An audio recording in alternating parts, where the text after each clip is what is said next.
Gronk, but I brought some special guests today. As you know, the ambassadors for the UN Security Council are here today visiting, and Ambassador Haley wanted to come by and make sure we have an update as to what they're talking about, some of the issues. When she's done, she's got to join a meeting that's in progress. Secretary Mnuchin has some comments that he'd like to make. We'll take some questions from him and then resume the briefing. So without further ado, the Ambassador of the United Nations, Nikki Haley. Thank you, Sean. I will tell you, we have had an exciting day in D.C. We are hosting the members of the Security Council, and when you think of that, this is the most powerful group that decides sanctions, relief, any sort of conflict that comes up. This is the group. And so the idea that they were able to come to D.C. is overwhelming for them. They are extremely pleased. We started the morning at the Blair House with Senators Graham and Cardin, as well as Congressman Smith and Congresswoman Bass. So they had a lot of interaction, probably about an hour and a half, talking about issues from budget all the way to peacekeeping issues, as well as conflicts in North Korea and Syria, and then with the problems in Iran. So it was a very healthy discussion there. From there, we came over to the White House, and the president greeted all of the members, had his picture taken with them, and then we all sat down for lunch. And it was an open dialogue, very much of the members wanting to hear from the president what his plans are, what he was going to continue to do on Syria or not continue to do, North Korea. All of those issues are certainly at the forefront. And the idea that he would have that dialogue with them is tremendously helpful to me. Whereas, in the Security Council, we need them to really engage. We need them to now know that we are about action. And I think that what we've tried to do in the UN is really bring reform in the way we spend, reform in the peacekeeping operations, but also reform in the resolutions that are passed, that what we pass actually means something, and that there's accountability in what we pass. And so I think they heard that loud and clear today from the president. I think that they are thrilled with the engagement that they had, and I think it shows that the president's very engaged on foreign policy, and they see that. The idea that he would sit down and want to talk to them about each of their countries and the Security Council collectively is massive for a president to be able to do this, and it was certainly helpful for the United States. Now they are in briefings with General McMaster, focusing on North Korea, also focusing on ISIS, and engaging on that front, and we'll continue to have other conversations as well. But as far as we go, great day for the Security Council, great day with the president, and certainly more good to come out of this meeting. So thank you very much. I've got some ambassadors waiting, and we will talk to you soon. Thank you. Thank you, Ambassador. So without further ado, Secretary of the Treasury, Steven Mnuchin. Seems like I'm becoming a regular here. It's nice to see all of you again. Earlier today, the United States Department of Treasury's Office of Foreign Asset Control imposed sanctions in response to the April 4th, 2017 sarin attack on innocent civilians by the regime of Syrian dictator Assad. OFAC is sanctioning 271 employees of Syria's Scientific Studies and Research Center, the Syrian government agency responsible for developing and producing non-conventional weapons and means to deliver them. OFAC has targeted these 271 employees because they have expertise in chemistry and related fields or have worked in support of chemical weapons programs since at least 2012. Today's action, less than 3 weeks after the attack on Khan Sheikhoun, is one of the largest ever executed by OFAC. In a single action, we are more than doubling the number of individuals and entities sanctioned since the start of the Syrian conflict pursuant to Syria-related executive orders. These sweeping sanctions are intended to hold the Assad regime and those who support it, directly or indirectly, accountable for their blatant violations of the Chemical Weapons Convention in UN Security Council Resolution 21-118. The United States is sending a strong message with this action that we will not tolerate the use of chemical weapons by any actor, and we intend to hold the Assad regime accountable for its unacceptable behavior. The Treasury Department, together with the Department of State and our international partners, will continue to relentlessly pursue and shut down the financial networks of any individuals involved with Syria's production or use of chemical weapons. I'd also comment that recently we had sanctions on North Korea and Iran, and will also continue to add to and monitor those as appropriate. And with that, I'd be happy to take a few questions. Is this the only round of sanctions we can expect against Syria in the wake of that chemical weapons attack, or are you considering more? And are you considering the possibility of sanctions against Russia for not going far enough to try to dissuade Assad? We don't comment on the specifics of sanctions that we are going to do in the future. But again, what I will tell you is these sanction programs are very important, they're very effective, and we will continue to use them to the maximum amount available by law. Secretary, on the budget, is the border wall a deal breaker for the president, even to the point of a government shutdown? I'm not going to comment on the specifics of that, but what I will say is I was in a meeting this morning with Director Mick Mulvaney and other senior people. The president is working hard to keep the government open and addressing various issues. Can you tell us what these sanctions actually do? What is different today than was different yesterday before OFAC moved?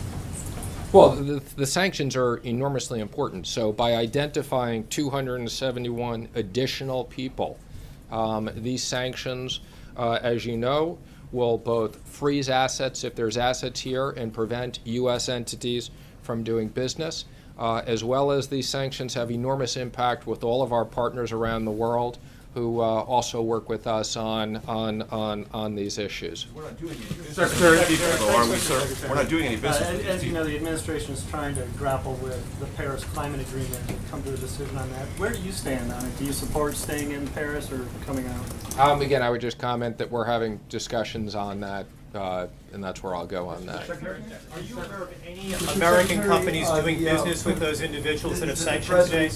Said last week there'd be a tax reform proposal released Wednesday. He did indeed. So from widely reported. Yeah.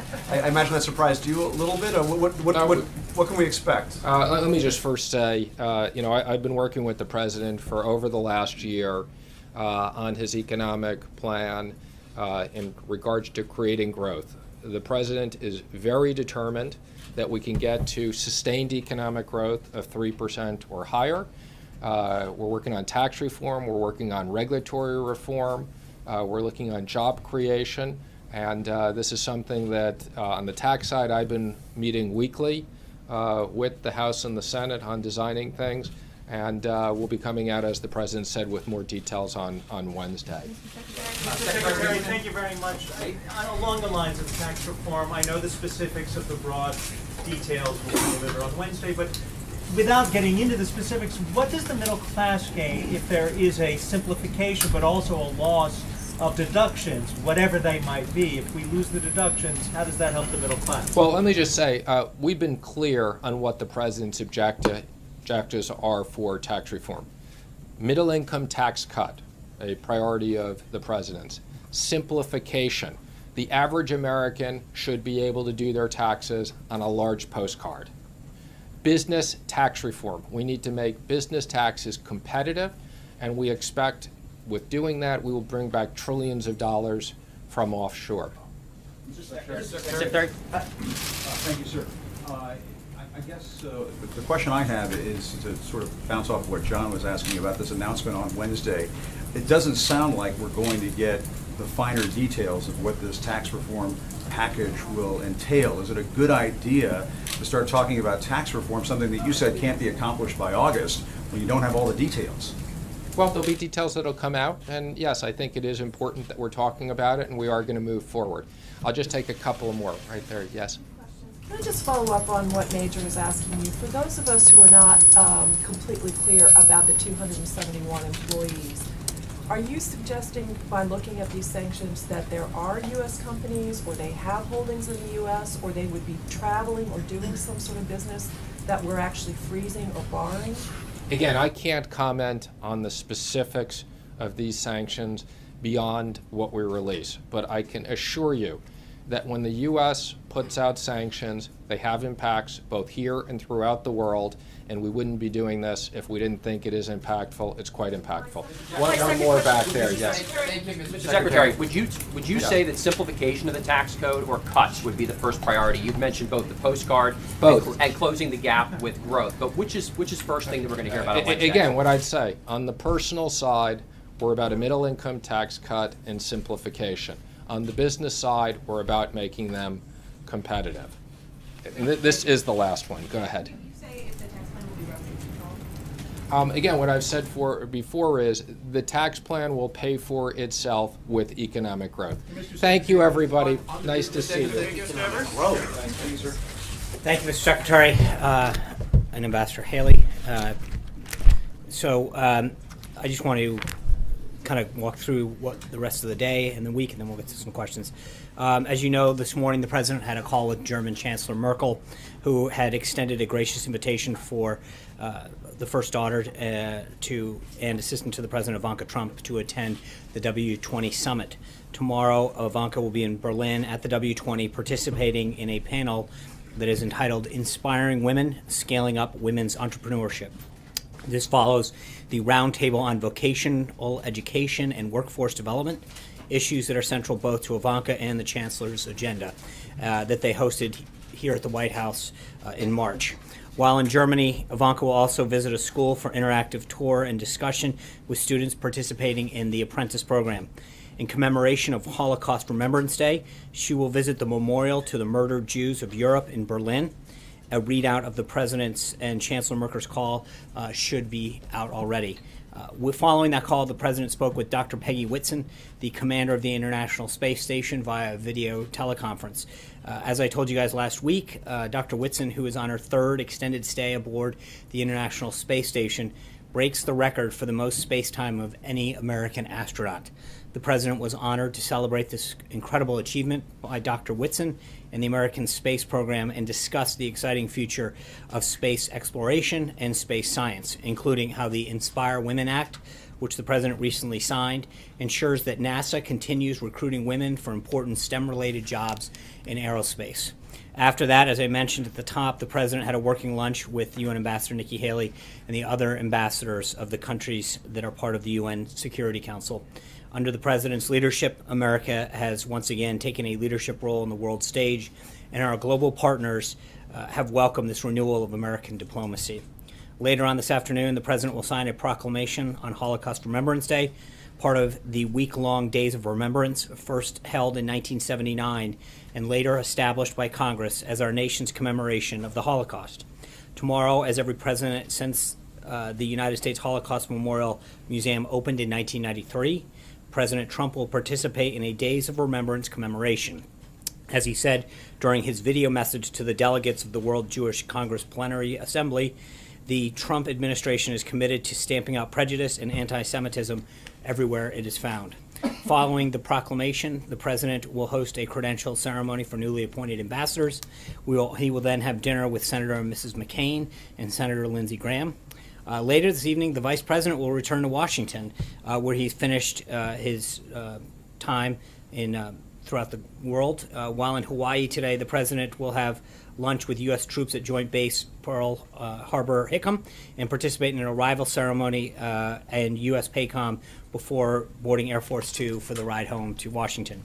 As we get closer to the President's 100th day in office, throughout the week, the White House is hosting briefings and events to provide several opportunities for many folks in the press to hear directly from the administration and our officials on what we've achieved in the first 100 days and what we're looking to continue to achieve on days 101, 102, 200, etc.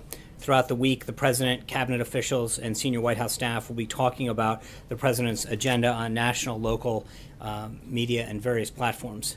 Finally, I wanted to acknowledge the distressing reports regarding American citizens coming out of the Ukraine and North Korea. We're deeply saddened by the death of a paramedic and United States citizen serving in the Organization for Security and Cooperation in Europe Special Monitoring Mission. We extend our deepest condolences to his family, friends, and loved ones, and wish his colleagues who are injured in the blast a quick and speedy recovery. We call on all parties to cooperate with the Special Monitoring Mission to allow it to fully investigate this incident. The tragic death of a staff member only serves to underline the urgent need for all sides, particularly the Russian-led separatist forces, to implement their commitments under the Minsk agreements. We are also aware of reports that a United States citizen was detained in North Korea over the weekend. The protection of United States citizens is one of our government's highest priorities. I would direct any further inquiries on this matter to the State Department. Also on North Korea, on Wednesday, the White House campus will play host to a briefing for all 100 U.S. senators on the subject. The briefers will be Secretary Tillerson and Mattis, Director Coates, and General Dunford. This is a Senate briefing convened by the Majority Leader, not a White House briefing. We are just serving as the location. For further questions, I would direct you to the Majority Leader's office and the office of the 4 briefers. With that, glad to take a few questions. Talking about the budget, how committed is, if this was asked earlier, but can you talk about how committed the president is to having the border wall funded this week, or having some funding in that spending bill? And if it is not in there, will he sign it? Well, again, those negotiations continue with House and Senate leadership. Obviously, the money for our military and our border security and wall have been part of that request, and that is something that those are the president's priorities heading in, with respect to the CR and keeping the government open. I think we feel very confident where we're headed, and I'm not going to get ahead of the negotiations that are ongoing. Director Mulvaney has been very, very deep in those discussions, and I expect there to be an announcement soon with what. But I'm not going to start to take things on and off the table with respect to what the president may or may not do. Phil.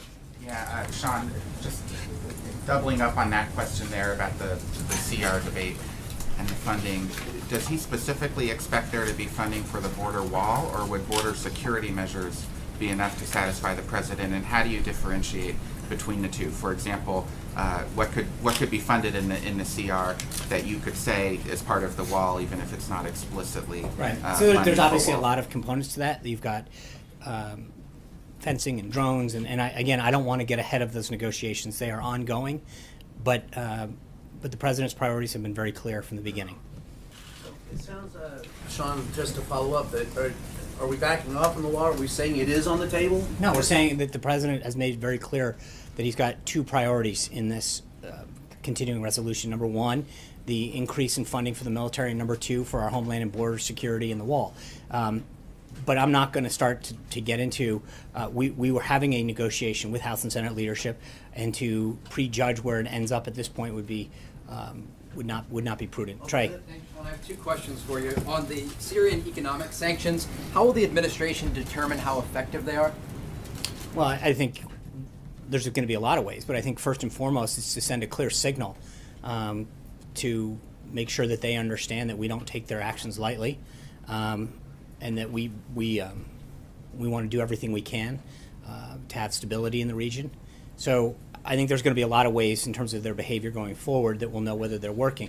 But I think, as the president has made clear and Secretary Mnuchin just did, I think we have a lot of tools at our disposal to try to achieve an outcome that brings stability to that region. And my second one on North Korea, the fact that a 3rd U.S. citizen has been detained by the regime in Pyongyang, does this make it more difficult for the president to negotiate through China to try to denuclearize North Korea?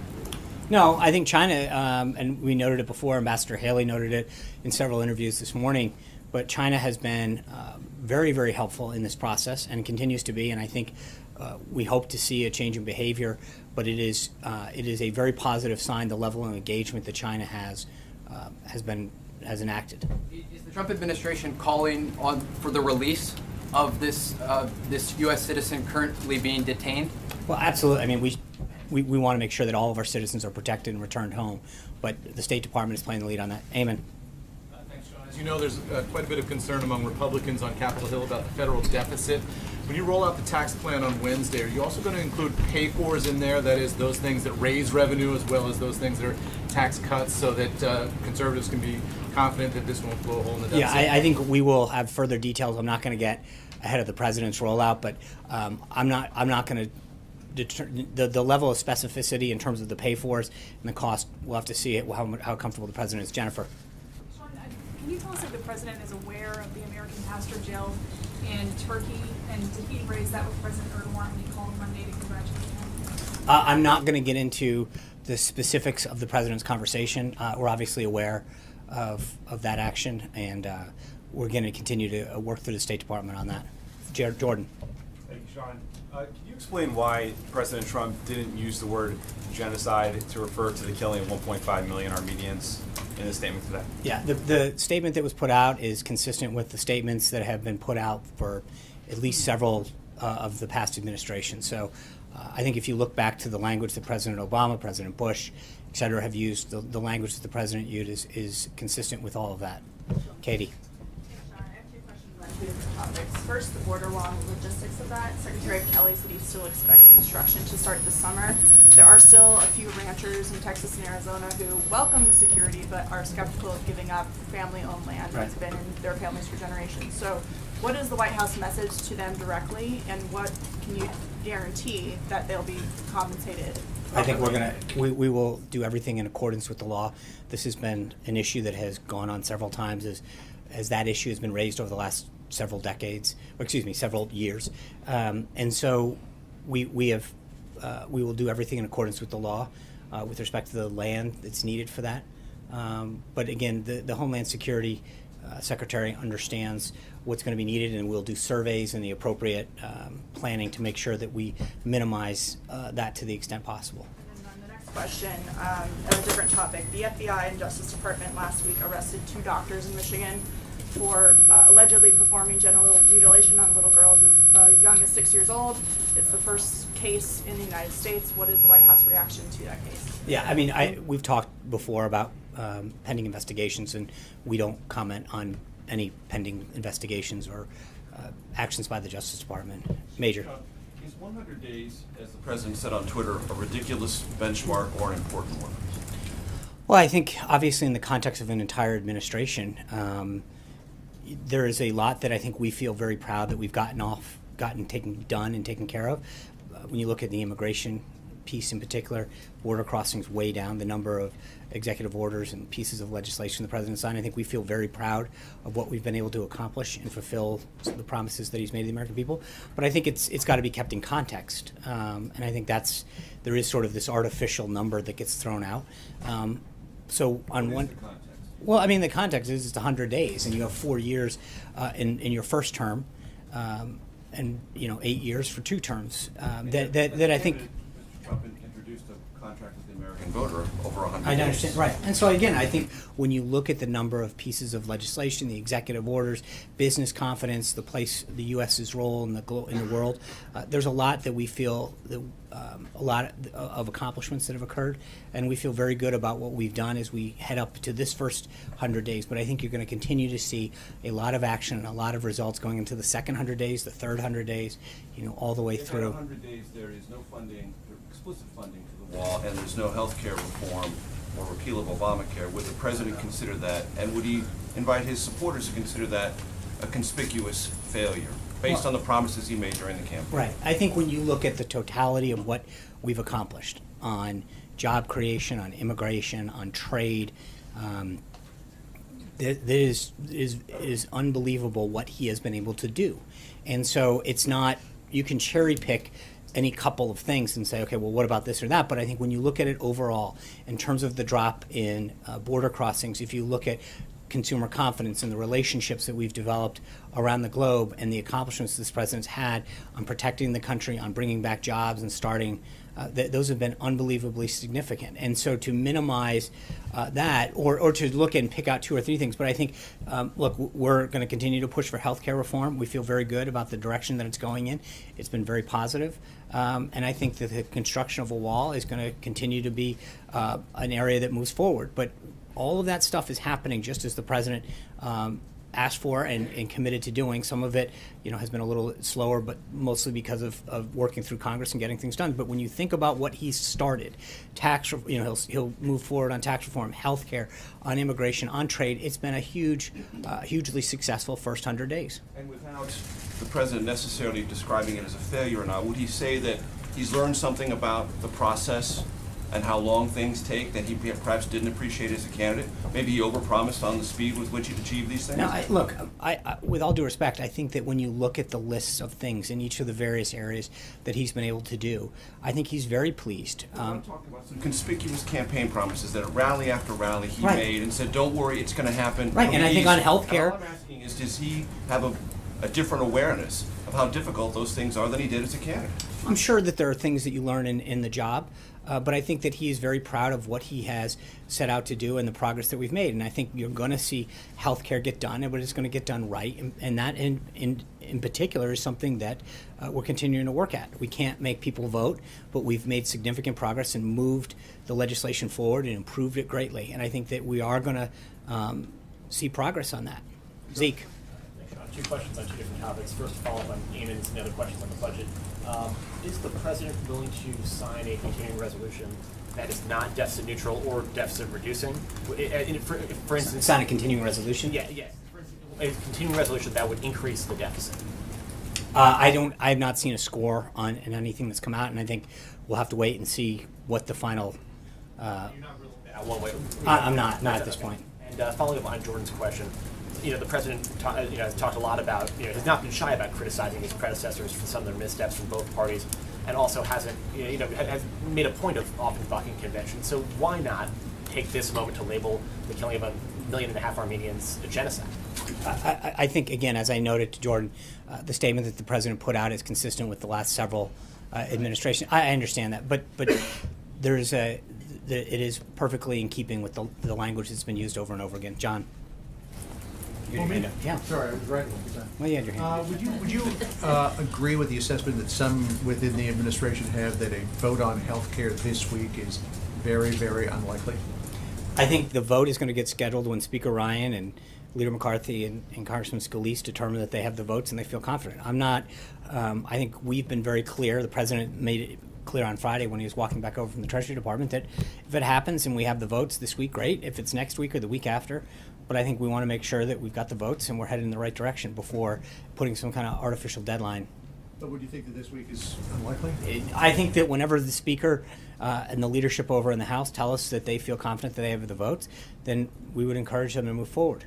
I mean, I hate to, I'm not trying to not answer the question, but I think that's the answer. It comes down to when they feel as though they've got the commitments to push the bill forward. Well, there was a push to try to get something on the legislative scoreboard by the 100th day. Does it look like that now will not happen? As I said, we have been very clear from here, and I think the president has been very clear in his comments that that our goal is to get it done and get it done right and get it done to make sure that we have the votes. I think there have been I've read some background quotes and sources about when it wants to, but we've been very clear publicly about when we want to get that done. Kelly. The president has been very clear that Judge Gorsuch, now Justice Gorsuch, is a big part of his first 100 days accomplishments. And the White House, in the rollout about the 100 days, said there would be a dinner with the president and all the justices of the Supreme Court. Now that is off the list. Is the dinner not happening, or is it not publicly being talked about because it's wrapped up in the politics of the 100 days? No, I think that we've moved some things around in the president's schedule this week, but we hope to have something at some point. To sort of sweep up the high court into the politics of 100 days. No, I think that having a relationship and a meeting with the Supreme Court at some point would be a great idea, and it's something that we hope to have on the schedule at some point soon. Caitlin. Can you explain the president's change of thought on DACA? I think he's been consistent about two things. One, that he's had a heart. He wants to make sure that he does what's in the interest of children in particular. But secondly, I think the president's priorities since he took office have been very clear that the focus would be on folks who presented a danger to public safety. And that's what it's been. And that's where it continues to be. And I think he is someone who understands the issue and the priorities that need to get laid out by this country. And so everything that he has done has been consistent with what he has said from the get-go. Jonathan. I understand that he said that the criminals would leave first, but last August he said that DACA defied federal law and was illegal. So does he still think it's illegal? I understand, and I think that his comments that he made last week, that he understands that in a lot of cases this involves families and small children who've been here, and he has a heart. We're going to work through the immigration. I understand. What I'm trying to do is answer the question that I think the president wants to make sure that he addresses the issue of illegal immigration and all of its components in terms of visa reform, border security, the wall, all of these things in a system of priorities. And right now the priority is to make sure that folks who present a public safety concern to the United States and to our citizens are dealt with first. And that's what he's happened. He's also very pleased that through his action and his vision for how he wants to see to move forward on this, sees a huge drop of illegal border crossing. That is a big accomplishment for this presidency, and it's something that we're obviously very proud of. Border crossing is a big thing, but amnesty is a big I understand part, that. 'cause he- I just walked through the question. Jonathan. Sean, how confident are you that there will not be a shutdown? Can you, from that podium, guarantee that there will not be a government shutdown? I can't guarantee, How close can you get but to I think that the work that Director Mulvaney and others have made in these negotiations has been very positive. They feel very confident that won't happen. So he won't insist that his priorities get funded on the border, the wall, increased security? That's not what I said.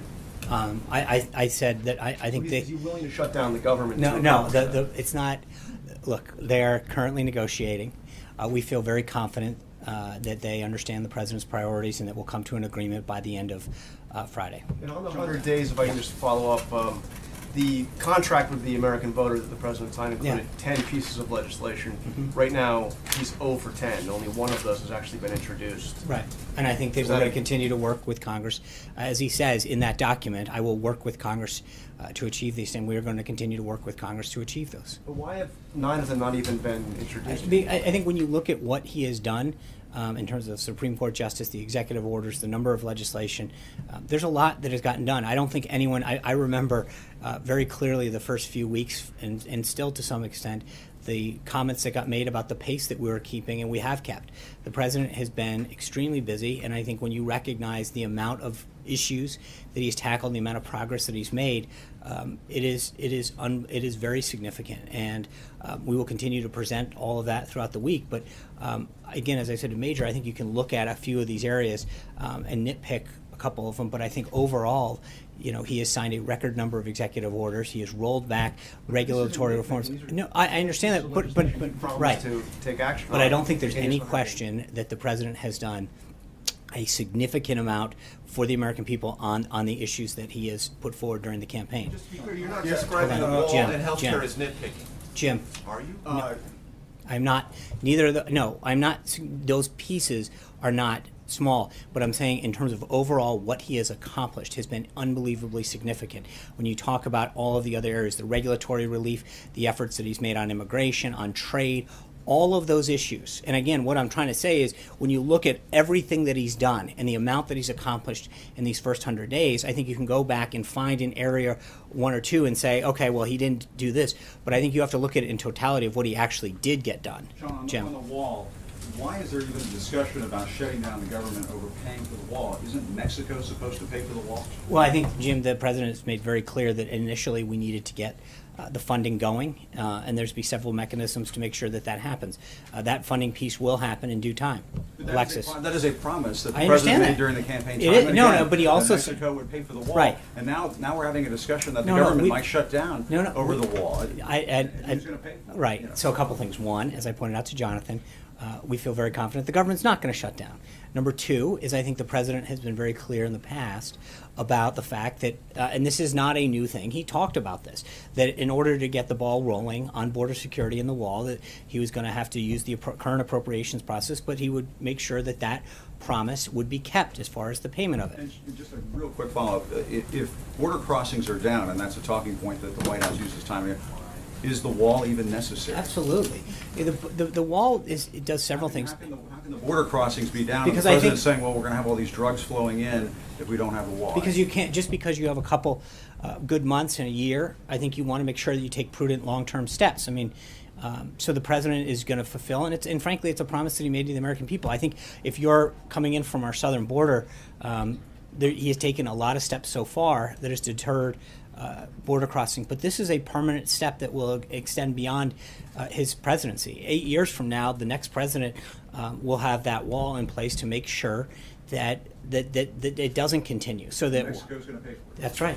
Thank you, Alexis. Sean, this might relate to Jim's question too, but on Wednesday, I have two questions. On Wednesday, when we see the outline that Secretary Mnuchin was just describing, will the president help aim Congress toward his decision about whether the border adjustment tax is the right idea? And also related to that, whether the pay-fors for the wall that might be of interest to lawmakers will become evident as part of the outline of what he'd like to do in terms of taxes? Right. Well, I don't mean to evade that, but I think there's a reason he chose. We're waiting till Wednesday to have the details that he wants to share out. I'm not gonna. We got a couple days before that happens, so I'm gonna have to ask you to wait 48 hours. Can you say whether we will have a generally better I'm gonna- idea? I can Will tell we you- have a generally better idea of where he? I think is you'll have a thinking better is? idea of where the president stands on tax reform and what he wants to accomplish. Yes, John. Wait, I have one follow-up. Okay. When you were just describing, and Secretary Mnuchin was describing, achieving an economic growth of 3% or higher, which Mhm. is slightly lower than what the president talked about in the campaign, which was a very ambitious goal of 4%. I'm just trying to figure out, what is the timeline for that? Is the president thinking he would like to achieve 3% or higher in his first term because of the headwinds that were, obviously the United States is facing abroad? I mean, that's a very ambitious goal still, 3%. Right. Well, and I think that he has taken a lot of steps, not just on the tax side, but on the regulatory side as well, that I think are clearly already paying dividends. In terms of we've talked about this before, manufacturing come back and jobs come back, and I think there's going to be a renewed commitment of many manufacturers, American companies, to bring back jobs, to grow, to hire, to expand here in the United States. And so I think that growth will precede the president's actions, both on the tax front and on the regulatory side. John. Thanks so much, Sean. As you know, the first go-around at replacing Obamacare was not successful. Since then, are you any closer to getting 218 votes in the House to pass a replacement for the Affordable Care Act? Yes. And very good. Got a number? And yeah, elaborate a little bit more than yes. Well, first of all, we only need 216. You're making it a little tougher on us right now. But I do think that we have seen progress with members in terms of some of the changes that have been made to make it a stronger bill.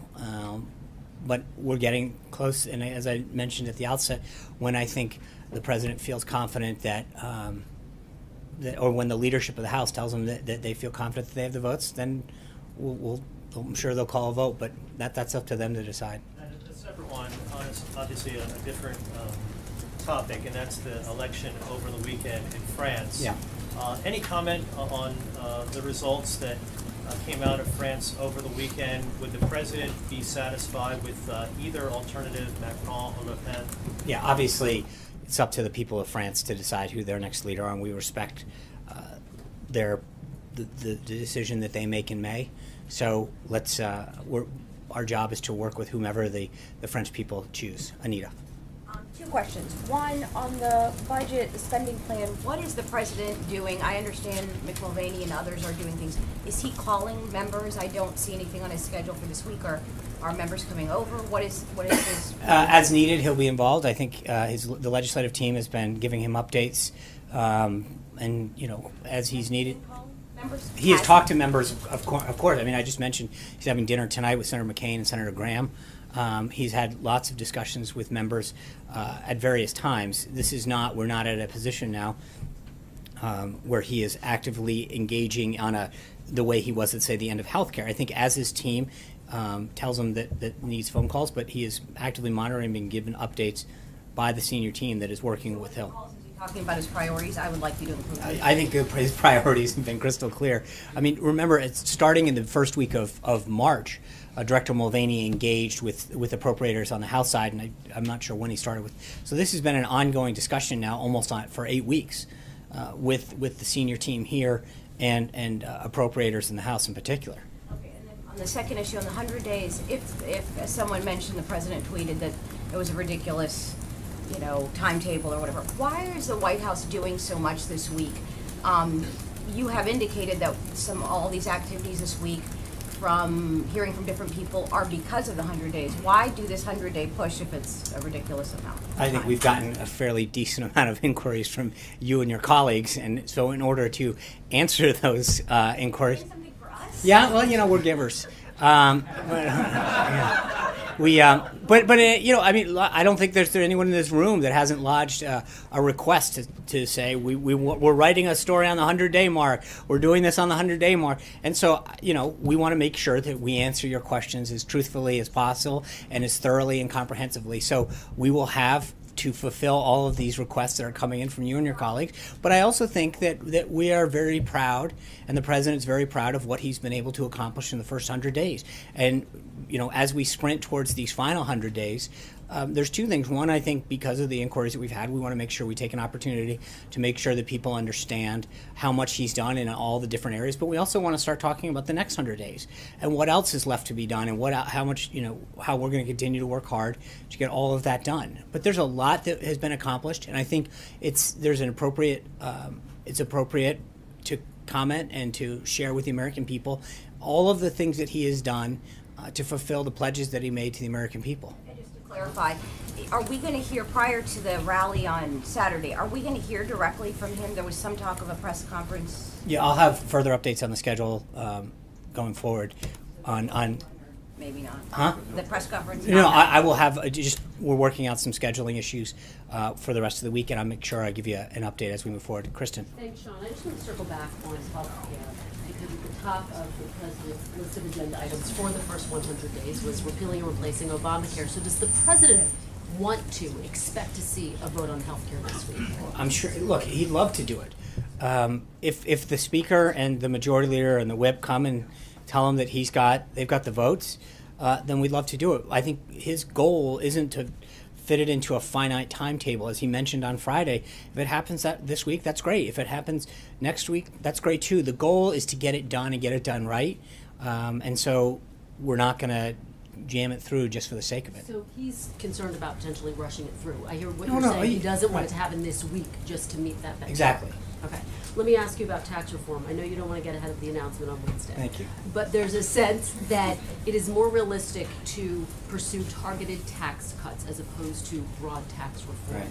Will we on Wednesday see a proposal for targeted tax cuts? Well, as you stated in your question, I'll let the President and the team speak on Wednesday with respect to what they're going to outline, but I'm not going to get ahead. Does the President think that it's realistic to do broad tax reform without having replaced Obamacare? I think that the President said he's going to make there's a lot of things that are possible, but let's let the President.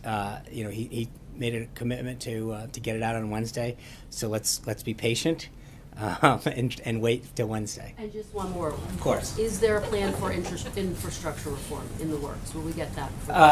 That's another thing that's on the list, but I think we seem to have our hands full right now with healthcare and tax reform. It's obviously still committed to seeing infrastructure, something he's talked about a lot in terms of roads and bridges and rebuilding things.